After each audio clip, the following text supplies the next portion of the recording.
Une véritable insurrection, a dénoncé Joe Biden.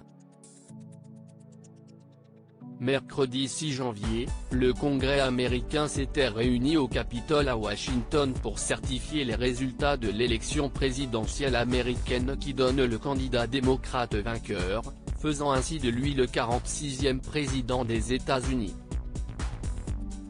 Loin d'accepter sa défaite, et appelant toujours à un recomptage des voix, Donald Trump avait appelé ses partisans à manifester leur mécontentement devant le Capitole, ce que certains n'ont pas pris à la légère.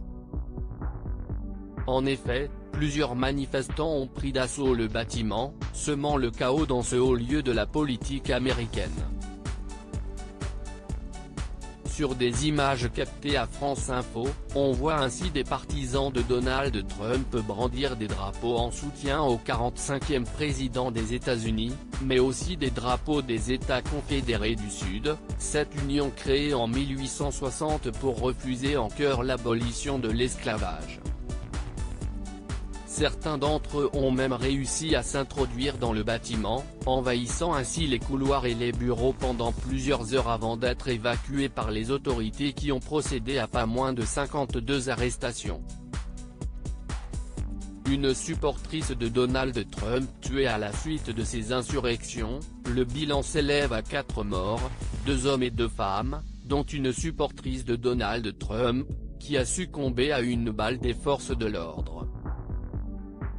Des agents en uniforme de la police du Capitole les ont affrontés, à un moment, l'un d'eux a fait usage de son arme de service, a précisé la police de Washington.